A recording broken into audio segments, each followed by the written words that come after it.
As conflict with Russia rages on, Ukraine's urgent plea to the United States reveals a startling shift in the tides of war. Their artillery, once a bulwark against advancing forces, is depleting rapidly. The numbers are staggering.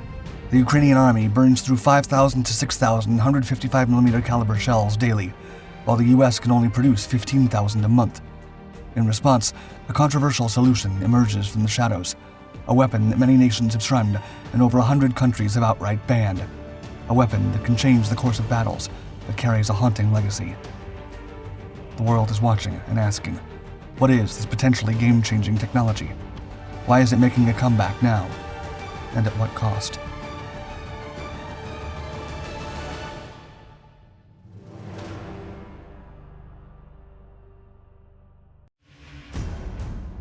Alternatives.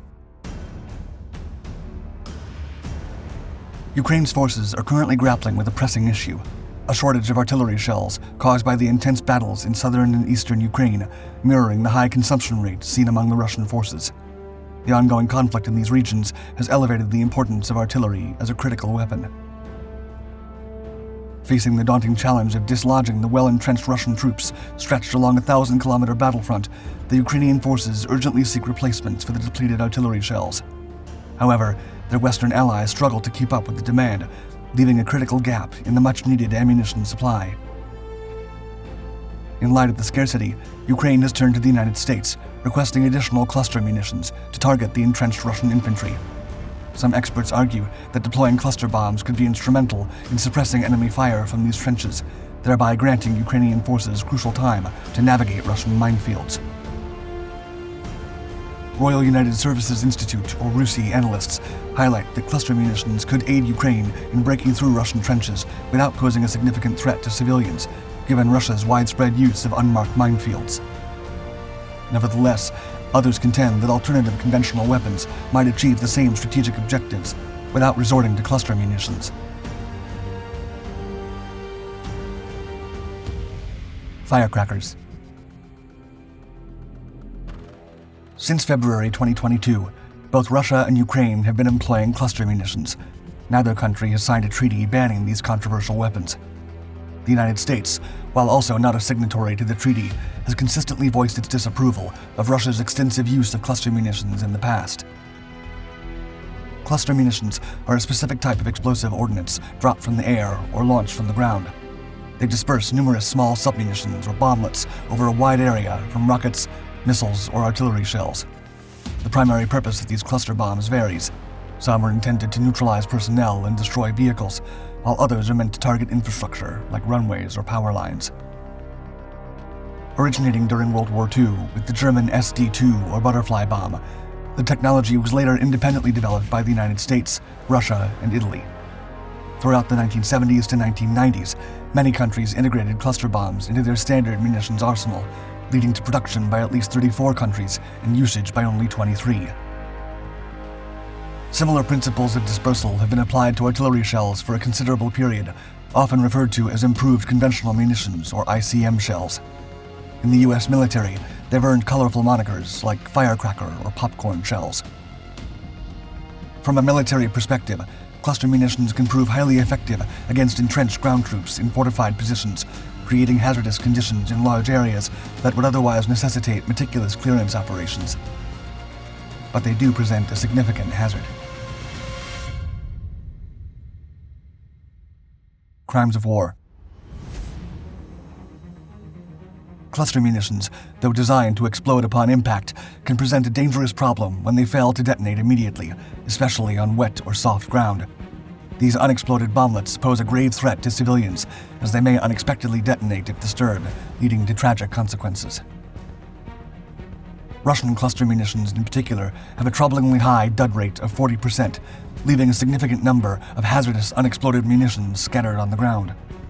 In comparison, the average dud rate for other cluster munitions is estimated to be around 20%, highlighting the severity of the issue. The Pentagon claims its own cluster bomblets have a much lower dud rate at less than 3%. To address this issue, over 100 countries, including the UK, France, and Germany, have united under the Convention on Cluster Munitions, a global treaty that renders the use or storage of cluster munitions illegal. This treaty serves to protect civilian populations from the indiscriminate and devastating impact of these weapons. The use of cluster munitions is heavily criticized by human rights organizations who strongly condemn their deployment. Such organizations deem cluster munitions abhorrent and consider their use a potential war crime, emphasizing the urgent need to put an end to their proliferation. Chatham House and RUSI experts highlight that cluster munitions pose risks to civilians even after the conflict.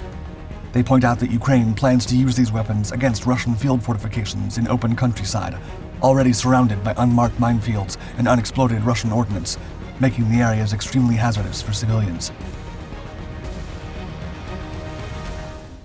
Do as I say. To aid Ukraine, the United States has decided to provide cluster munitions, regardless of their controversial nature. Many of Ukraine's international allies are concerned about the U.S. decision, knowing that both Russia and Ukraine have already used cluster munitions in the ongoing war, despite their dangerous consequences. The United Nations has urged all parties to stop using these weapons immediately, as they pose long-term risks to local communities. The decision to supply cluster munitions has faced strong opposition from Democrats and human rights advocates in the U.S., creating a heated debate lasting several months. The argument is that this weakens the U.S.'s moral stance in the conflict, potentially leading to accusations of hypocrisy, considering the weapon's devastating nature. This move may also strain relations with Western allies, which could play into the plans of Russian President Vladimir Putin, who would benefit from tensions between the U.S. and its allies. Tit for tat. In response, Putin issued a warning. He explained that while Russia possesses various kinds of cluster munitions, they have refrained from using them, despite at one point facing shortages of ammunition. However, he emphasized that if these weapons were used against Russia, they would respond in kind. As Ukraine launches a major offensive to liberate its occupied territory, breaking through Russian defenses is challenging due to complex obstacles, minefields, and extensive trench lines, all while facing Russian artillery, UAVs, and helicopters. Ukrainian artillery is crucial for suppressing Russian fire and enabling ground troops to assault the trenches effectively. However, Ukraine faces challenges due to fewer artillery pieces and finite ammunition stocks compared to the Russian military, limiting the duration of its high-tempo operations. To support Ukraine's counteroffensive, the U.S. is providing dual-purpose improved conventional munition rounds, enhancing the efficiency of artillery fire against entrenched enemy troops. The least worst. Several countries, including the UK, Canada, Spain, and Germany, are worried about Ukraine receiving and using cluster bombs. Ukraine assured the White House that these munitions would not be deployed in civilian areas and that records of their usage would be maintained. After the conflict, Ukraine promised to conduct demining operations to safeguard civilians. However, legal and security experts argue that using cluster munitions may violate international humanitarian law. They emphasize that regardless of Russia's aggression and any country's stance on the Convention on Cluster Munitions, all parties involved in armed conflicts must follow international humanitarian law. These rules seek to balance military needs with humanitarian concerns, protecting civilians and reducing unnecessary suffering.